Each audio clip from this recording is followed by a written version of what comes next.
Diguyur hujan tanpa henti, 3 kecamatan dan 10 desa di Kabupaten Pati terendam banjir. Ketinggian air terus bertambah dan melumpuhkan seluruh aktivitas warga yang terdampak banjir. Ya Allah. 3 kecamatan dan 10 desa di Kabupaten Pati terendam banjir hingga ketinggian 70 cm. 3 kecamatan yang terendam banjir meliputi Kecamatan Jakenan, Jaken, dan Batangan. Banjir paling parah menerjang Desa Ketitang Wetan, Kecamatan Batangan dengan ketinggian air mencapai 70 cm. Banjir diketahui sudah merendam ratusan rumah warga selama 3 hari. Air yang terus bertambah membuat aktivitas warga lumpuh total. Curah hujan tinggi serta jebolnya tanggul Sungai Widodaren membuat warga semakin resah.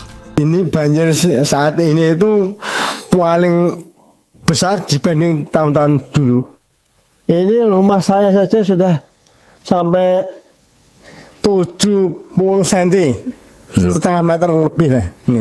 Penyebabnya itu sungainya kan sempit dan kecil, dan napung air hujan yang sangat besar, tanggul-tanggul sampai jebol semua. Ketinggian air di beberapa desa dan kecamatan terus mengalami kenaikan karena curah hujan masih tinggi dan banyak tanggul sungai yang jebol. Warga berharap penanganan banjir dapat dilakukan secara permanen agar bencana tahunan ini tidak terulang kembali. Sementara banjir di Jalan Pantura Kaligawe Raya, Semarang, Jawa Tengah semakin meluas. Hingga hari ini debit air masih menggenangi sejumlah wilayah dan mengganggu aktivitas warga. Jalan Kaligawe selesai hujan tadi malam, tepatnya di depan pintu masuk RS Agung. Genangan air hingga kini masih menggenangi wilayah Kaligawe, Semarang, Jawa Tengah. Banjir tidak hanya menggenangi jalan, namun juga permukiman warga. Banjir ini membuat aktivitas warga sekitar terganggu. Bahkan lalu lintas di kawasan Pantura Kaligawe sempat lumpuh. Akses jalan hanya bisa dilintasi truk besar, namun kondisinya merayap di genangan air hingga setinggi 80 cm. Kondisi ini dikeluhkan sopir truk pengangkut barang sehingga terlambat mengirim barang. Selain dikeluhkan oleh sopir truk, banjir juga dikeluhkan oleh pedagang pasar Waru Kaligawe. Pedagang terpaksa berjualan di pinggir jalan dan mengalami penurunan omset. Hal ini mereka lakukan karena pasar tempat mereka berjualan masih terendam banjir. Para pedagang pasar Waru Kaligawe ini mengaku sudah 2 hari berjualan di pinggir jalan. Akibatnya omset mereka turun selama banjir terjadi. Sudah berapa hari nih, Mbak? Sudah 3 hari. Kalau tetap di dalam nggak ada pembeli berarti ya? Ya, malas masuk, Pak. Kondisi seperti ini sempat membuat pengurangan omset nggak, Mbak? Kalau jual jadi sedikit. Ya, kalau misal tawar ya. Banjir dengan ketinggian 1 meter lebih melanda Kaligawe, Semarang, Jawa Tengah. Bahkan petugas harus mengevakuasi warga menggunakan perahu karet dari titik banjir. Dari Semarang, Jawa Tengah, Tim Liputan Ayus melaporkan. Ya, kita ke informasi lain, pemirsa. Presiden ke-7 Joko Widodo angkat bicara soal kereta cepat Wush yang belakangan menjadi sorotan akibat besarnya beban utang dari proyek. Jokowi menjelaskan bahwa proyek kereta cepat Jakarta-Bandung dikerjakan karena kemacetan Jakarta yang sudah sangat parah. Jokowi menilai transportasi massal tidak bisa dilihat dari laba, melainkan juga dari manfaat sosial. Jokowi menyebut utang kereta cepat Jakarta-Bandung bisa berkurang seiring berjalannya waktu dan peningkatan jumlah penumpang. Kalau penumpangnya sekarang per hari kan kayak bus itu sudah 19.000 dan sudah mencapai penumpang sampai 12 juta penumpang.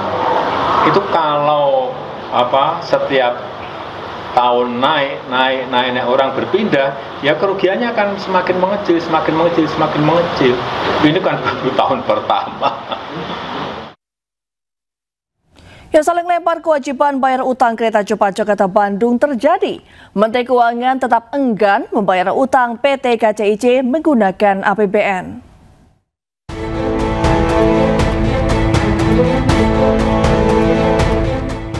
Pasca beroperasi, proyek kereta cepat Jakarta-Bandung menyisakan utang dengan nilai fantastis mencapai 116 triliun rupiah.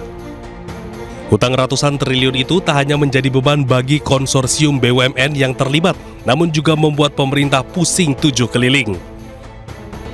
Menteri Keuangan Purbaya Yudisadewa enggan membayar utang proyek kereta cepat menggunakan uang APBN. Menteri Koboi ini dengan tegas menilai kewajiban bayar utang harus diselesaikan oleh BPI dan Antara. Begini, bukan utang yang nggak dibayar, kan pemerintah apa? Kalau dulu kan semuanya pemerintah yang tadinya begitu kan, tapi ketika sudah dipisahkan dan seluruh dividen masuk ke Danantara, Danantara cukup mampu untuk membayar itu. Jadi bukan nggak dibayar utangnya, dibayar tapi Danantara bukan APBN. Sikap Menteri Keuangan membuat Danantara mau tak mau harus membayar utang PT KCIC. Tak hanya utang, pemerintah dan otoritas terkait juga harus mengusut dugaan markup pada proyek ini yang membuat beban utang membengkak dan merugikan negara. Dari Jakarta, Tim Liputan iNews melaporkan. Presiden Prabowo Subianto menggandeng Sultan Brunei Darussalam Hassan Al-Bolkiah saat menuruni tangga panggung KTT ke-47 ASEAN. Momen hangat ini menyita perhatian publik.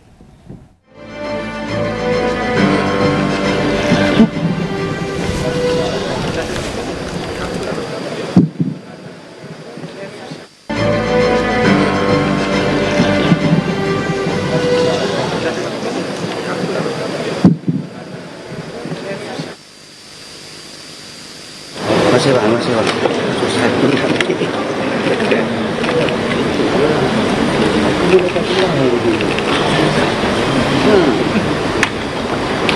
Momen Sultan Brunei Darussalam Hassan Al-Bolkiah digandeng Presiden Prabowo berlangsung setelah para pemimpin negara melakukan sesi foto bersama.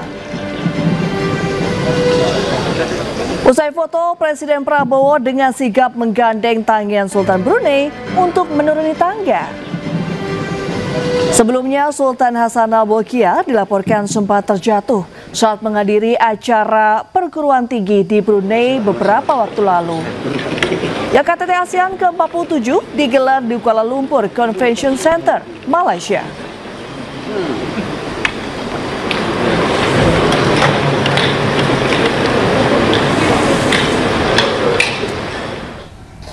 Di hadapan seluruh pemimpin negara peserta KTT ke-47 ASEAN, Presiden Amerika Serikat Donald Trump kembali memuji Presiden Prabowo Subianto.